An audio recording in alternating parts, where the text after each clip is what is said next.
नमस्कार, सुप्रभात, स्वागत अभिनंदन आप सभी का सब रंग कार्यक्रम में। मित्रों, आज हम 5 ऐसी आदतों की बात करेंगे जो आपकी सुबह को खास बना देते हैं और साथ ही पूरे दिन को सुख और सफलता से भर देते हैं। तो देर किस बात की, आइए शुरुआत करते हैं पहली आदत से। पहली आदत है जल्दी उठना। ये बहुत ही खूबसूरत सी आदत है मित्रों, जिसके लिए कहते हैं early to bed and early to rise makes us healthy wealthy and wise. सचमुच सुबह उठना अपने आप में बहुत खूबसूरत सी आदत इसलिए भी है क्योंकि हमारे शास्त्र पुराण इसकी महत्ता से भरे हुए हैं कि जो सुबह उठता है वो ऊर्जावान होता है, स्फूर्तिवान होता है, तंदुरुस्त होता है। और विचार करें, यदि आप 4 बजे उठ जाते हैं तो जो 8 बजे उठ रहे हैं उनकी तुलना में आपको सारे दिन में 4 घंटे ज़्यादा मिलते हैं कहीं कुछ ज़्यादा करने के लिए। तो कितनी सुंदर सी बात है ना। तो मित्रों, इस खूबसूरत आदत को अपने जीवन में शामिल करें और अपनी सुबह को खास बनाएं। नमस्कार। हम स्वयं से वायदा करें कि हम अपने लिए अच्छा सोचेंगे। व्यक्ति वायदे करते हैं और वायदे तोड़ भी देते हैं। Promises are the great stones, great way to success।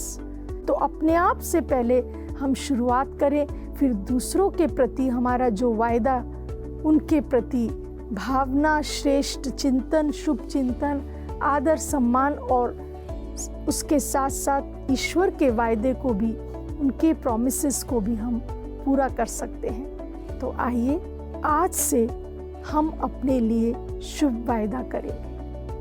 Om Shanti. सुबह की दूसरी सुंदर आदत है मित्रों मेडिटेशन से अपने दिवस की शुरुआत करना, ध्यान से अपने दिवस की शुरुआत करना, उस जगत नियंता को याद करना जिसने हमें जीवन दिया है, जिन्हें हम अपने माता पिता के रूप में याद करते हैं, त्वमेव माता च पिता त्वमेव कहकर। तो उठते ही उन्हें गुड मॉर्निंग करें, उनसे दिल की बात करें, उनसे सकारात्मक ऊर्जा भरें, उनसे सफलता का आशीष लें। यही वास्तव में मेडिटेशन है। जब हम इस रूप में ईश्वर से जुड़ जाते हैं तो इतनी ऊर्जा हमारे अंदर आ जाती है, हमारे तन में और मन में, कि कोई भी कार्य हमें असंभव नहीं लगता। तो दूसरी बहुत खूबसूरत सी आदत अपने अंदर हम डालें मित्रों, उठते ही मेडिटेशन करने की। ओम शांति। डाइजेस्टिव इश्यूज के बारे में जो सीरीज चल रहा है उसमें आज मैं आपके लिए थोड़े थोड़े छोटे से और टिप्स लेकर के आई हूँ। उसमें सबसे इम्पोर्टेंट जो टिप है, जो आज के टाइम में बहुत इम्पोर्टेंट है और सबको ये समझना भी बहुत ज़रूरी है, कि हमारा जो ब्रेकफास्ट है, यानी कि हम इंडियंस का, हम भारतीय जो लोगों का जो ब्रेकफास्ट होता है वो टिपिकल फ्रेशली कुक्ड फूड होता है। बट क्योंकि टाइम कम हो, लोग कहते हैं कि हम बहुत बिजी हैं, हमारे पास टाइम नहीं है कुछ बनाने के लिए, तो चलिए हम सैंडविच खा लेते हैं, है ना, या फिर कुछ लेजीनेस की वजह से कहते हैं हम सैंडविच खा लेते हैं। लेकिन ब्रेड, अगर आप ओवर यूजेज कर रहे हैं ब्रेड का, तो ब्रेड भी कहीं ना कहीं आपके जो पेट इश्यूज, आपके जो इंडाइजेशन के इश्यूज है, उसका एक रीजन बन सकता है। तो ब्रेड में यीस्ट होता है, फिर उसे बेक किया जाता है, फिर उसमें सॉल्ट होता है, और जब हम बेक करते हैं तो ब्रेड में या कोई भी बेकरी प्रोडक्ट में फैट हमें डालना ही पड़ता है, या फैट किसी भी फॉर्म में। तो फैट जब एक्सेस गर्म होता है तो वो ट्रांस फैट बन जाता है, जिसकी वजह से हमारे पेट के उसको डाइजेस्ट करने की कैपेसिटी कम हो जाती है। तो ब्रेड कम से कम ले, ऐसे टाइम पे ही ले जब आपको बहुत ज्यादा जरूरत है, कि आपके पास कोई और ऑप्शन ही नहीं बचा है, तब आपने कभी कभार ब्रेड यूज किया तो ठीक है, कोई बात नहीं।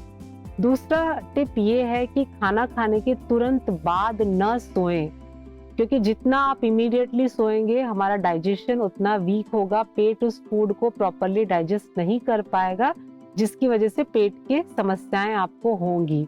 और तीसरा टिप ये है कि स्ट्रेस से दूर रहे, स्ट्रेस को अवॉइड करें। और स्ट्रेस को अवॉइड करने का बस एक ही तरीका है कि कहीं ना कहीं हमें मेडिटेशन सीखना होगा, इम्प्लीमेंट करना होगा अपने डे टू डे लाइफ में, क्योंकि मेडिटेशन ही एक ऐसा तरीका है जो हमारे स्ट्रेस लेवल को कम कर सकता है। तो छोटी छोटी बातों का ध्यान रखेंगे तो आप बिल्कुल हेल्दी रहेंगे, आपका गट खुश रहेगा, गट खुश तो ब्रेन भी खुश, माइंड भी खुश। Thank you. ओम शांति। तीसरी आदत मित्रों जो सुबह को खास बना देगी, दिन को खास बना देगी, वो है सुंदर विचार और साथ ही विजन। सुबह का विचार सारे दिन को प्रभावित करता है। वो कहते हैं ना, जैसी नींव होगी उसी आधार पे बिल्डिंग बनेगी। नींव यदि कमज़ोर है तो बिल्डिंग भी कमज़ोर होगी, और नींव यदि मजबूत है, सशक्त है, तो बिल्डिंग भी बहुत ही सशक्त होगी, मजबूत होगी। तो हमारे विचार और विज़न हमारे पूरे दिन को वैसा बना देते हैं जैसा हम सुंदर विचार सुबह करते हैं। तो क्यों ना सुबह की शुरुआत अच्छे विचारों से करें कि मेरा आज बहुत शानदार होगा, मेरा आज बहुत ही खूबसूरत होगा, मेरा आज जो है वो तन को, मन को दुरुस्त रखने वाला है, मुझे खुश और संतुष्ट रखने वाला है, और मेरा आज मैं जिससे भी मिलूँगा उसे भी मैं खुशी दूँगा, संतोष दूँगा, आज मुझे हर कदम में सफलता मिलेगी। ऐसे विचार के साथ, ऐसे विज़न के साथ यदि आप शुरुआत करते हैं, इन विचारों में ही इतनी ऊर्जा है, तो हमारे कार्यों में कितनी ऊर्जा आ जाएगी। और जब विचारों में ऐसी ऊर्जा होती है तो कार्य स्वतः ही सफल होते चलते हैं। तो मित्रों, तीसरी सुंदर आदत, निराशा के भाव से नहीं, डर भय के भाव से नहीं, लेकिन खूबसूरत, शानदार, सकारात्मक विचारों के साथ और साथ ही विज़न के साथ हम अपने दिन की शुरुआत करें। ओम शांति। हम अंतर्राष्ट्रीय योग दिवस मनाने जा रहे हैं। तो योग केवल योगासन प्राणायाम तक ही सीमित नहीं है। योग हमारे मन को स्वस्थ बनाने की प्रक्रिया है। राजयोग अभ्यास से हमारा मन स्वस्थ होता है, हमारा मन शांत होता है, तनाव मुक्त होता है। वर्तमान जीवन में बहुत आवश्यक है कि हमारा मन स्वस्थ हो, क्योंकि ये तनाव, चिंता और भय का युग है। आज 70 से 80% बीमारियाँ साइकोसोमैटिक बीमारियाँ हैं, जो ज़्यादातर तनाव के कारण होती हैं। तो राजयोग अभ्यास में हम आत्मचिंतन करते हैं। आत्मचिंतन करना माना स्वयं को आत्मा समझकर आत्मा के गुणों में स्थित करना। आत्मा के गुण शांत स्वरूप है, आत्मा प्रेम स्वरूप है, आत्मा सुख स्वरूप है। तो मन इस चिंतन से यही अनुभव करने लगता है। फिर दूसरा, राजयोग में हम आत्मनिरीक्षण करते हैं। आत्मनिरीक्षण अर्थात मैं अपने आप को देखती हूँ कि मेरी कमी कहाँ है, मुझे कहाँ परिवर्तन लाना है। तो जब हम स्वयं में परिवर्तन लाते हैं तो हमारी समस्याएं काफ़ी हद तक हम कम कर लेते हैं। फिर राजयोग अभ्यास में हम परम पिता परमात्मा से अपने संबंध का अनुभव करते हैं कि जब हम राजयोग का अभ्यास प्रतिदिन करते हैं तो हमारे शरीर में कुछ रासायनिक परिवर्तन होते हैं। जैसे जब हम तनाव में होते हैं तभी भी हमारे शरीर में कुछ रासायनिक परिवर्तन होते हैं, पर ये परिवर्तन हानिकारक हैं। लेकिन राजयोग के अभ्यास के दौरान जो परिवर्तन हमारे शरीर में होते हैं ये लाभदायक हैं। राजयोग अभ्यास से एंडोर्फिन्स, एनसेफेलिन्स, सेरोटोनिन्स, गाबा ये बनते हैं, और इससे हमारी हार्ट रेट कम होती है, ब्लड प्रेशर कम होता है, रेस्पिरेटरी रेट कम होता है, बैड कोलेस्ट्रॉल कम होता है, और हमारा सारा सिस्टम एक बैलेंस में काम करने लगता है, और इस तरह से हमारा तन भी स्वस्थ होता है। पहले कहते थे healthy mind in a healthy body, अब कहेंगे healthy mind for a healthy body. तो अगर हमें हेल्दी बॉडी के लिए हेल्दी माइंड चाहिए तो हर दिन हम राजयोग का अभ्यास करें। ओम शांति। चौथी सुंदर आदत मित्रों जो सुबह को खास बना देती है वो है व्यायाम करना, एक्सरसाइज करना, प्राणायाम करना या वॉकिंग करना, जिस रूप में भी करें, लेकिन 45 मिनट्स अपने लिए ज़रूर निकालें, क्योंकि जब तन तंदुरुस्त होता है तभी मन भी तंदुरुस्त होता है। कहा जाता है एक स्वस्थ तन में ही एक स्वस्थ मन का वास होता है। मन भी वास्तव में शरीर को प्रभावित करता है, लेकिन शरीर भी मन को प्रभावित करता है। यदि आप रोगग्रस्त हैं तो मन में निराशा के भाव आ ही जाते हैं। तो क्यों ना सुबह का जो समय है जिसमें इतनी शुद्धता है, शुद्ध वायु है, वातावरण में एक पॉजिटिव ऊर्जा है, क्यों ना व्यायाम करके, प्राणायाम करके या वॉकिंग करके हम उस ऊर्जा को अपने अंदर समाएं। आप पाएंगे कि इससे न केवल तन सक्रिय होता है बल्कि मन भी सक्रिय होता है। मैंने एक डॉक्टर को ये कहते हुए पाया कि यदि आप 45 मिनट्स वॉक नहीं करते, एक्सरसाइज नहीं करते, तो आपके पूरे जीवन में से 45 मिनट्स माइनस हो जाते हैं। तो क्यों हम माइनस करें भाई, क्यों ना 45 मिनट्स एक्सरसाइज करके अपने अंदर ऊर्जा को भर लें। तो ये बहुत सुंदर सी आदत है मित्रों, इसे भी हम ज़रूर अपनी दिनचर्या में शामिल करें।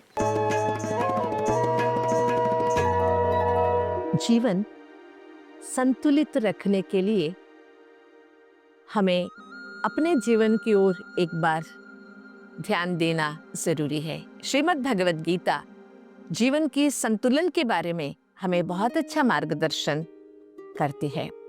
गीता कहती है समत्वम योग उच्यते, समत्व बनाए रखना, संतुलन बनाए रखना, ये योग है। हमारे विचारों, आचार, व्यवहार, उच्चार, इन सब में समत्व हो, कोऑर्डिनेशन हो। समत्व के कई सारे अर्थ हम निकाल सकते हैं। बैलेंस कह सकते हैं, कोऑर्डिनेशन कह सकते हैं, इक्वालिटी कह सकते हैं, समानता कह सकते हैं। इन सभी भावों को अपने अंदर लाने के लिए हमें अपने विचारों को, अपने उच्चार या वाणी, हमारे आचार, मना, हमारे कर्म और हमारे व्यवहार पर ध्यान देने के लिए श्रीमद् भगवद गीता से हमें बहुत अच्छा मार्गदर्शन मिलता है कि हमें अपने विचारों पर ध्यान देना चाहिए। कैसे विचार उत्पन्न हो रहे हैं, उसके क्वालिटी को हम इम्प्रूव कैसे करें। हर चीज में हम आजकल क्वालिटी मांगते हैं, तो क्या बाहर की क्वालिटी से हमारा जीवन उन्नत हो जाएगा? नहीं ना। जब तक हमारे विचारों में क्वालिटी नहीं है। विचारों में क्वालिटी लाने के लिए जिनके सदैव विचार वैल्यूबल है, परमोच्च विचार जिसके हैं, उनके साथ मन को जोड़ना, उनके और हमारे बीच में समत्व को बनाए रखना, इसी को योग कहते हैं। इसलिए हमें सदैव हमारी दृष्टि हमारे से उच्च विचार वालों के ओर होना चाहिए और ऐसे ऊंचे विचारों वालों के साथ संगत बनाते बनाते सर्वश्रेष्ठ विचारधारा वाला परमात्मा हमारा साथी है, ये हम कभी ना भूलें। पांचवी सुंदर आदत मित्रों, दिन को सफल करने और सुबह को बहुत शुभ बना लेने के लिए, वो है अपनी टू डू लिस्ट बनाना कि आज मुझे क्या क्या करना है। यदि आप दिशा तय नहीं करेंगे तो दिन सफल नहीं होगा। दिशा तय हो तो दिन पूरी तरह से सफल होता है। विचार करें, एक व्यक्ति भागा जा रहा है बेतहाशा। आप उसे रोककर पूछते हैं कि कहाँ भागे जा रहे हो। वो कहता है कि भागा तो जा रहा हूँ लेकिन पता नहीं कहाँ भागा जा रहा हूँ। भाग रहा हूँ, जहाँ होगा रुक जाऊँगा, जहाँ होगा चल पड़ूँगा। ये है दिशाहीन यात्रा। इससे हम अपने जीवन को, अपने समय को नष्ट करते हैं और ऊर्जा को भी नष्ट करते हैं। तो मित्रों, पांचवी बहुत ही खूबसूरत सी आदत है अपनी टू डू लिस्ट बनाना कि आज सारे दिन में मुझे क्या क्या करना है। यदि ये 5 आदतें आप सुबह सुबह के लिए अपने अंदर डाल लें तो आपका दिन भी सुंदर बन जाएगा और पूरा जीवन भी बहुत ही खूबसूरत हो जाएगा और लोग आपको एक प्रेरक व्यक्तित्व के रूप में देखेंगे, आपसे प्रेरणा प्राप्त करेंगे। तो आपके जीवन में ऐसी ही सुंदर बातें समाहित होती चलें, आपका व्यक्तित्व निखरता चले। इन्हीं मंगल कामनाओं के साथ नमस्कार, ओम शांति।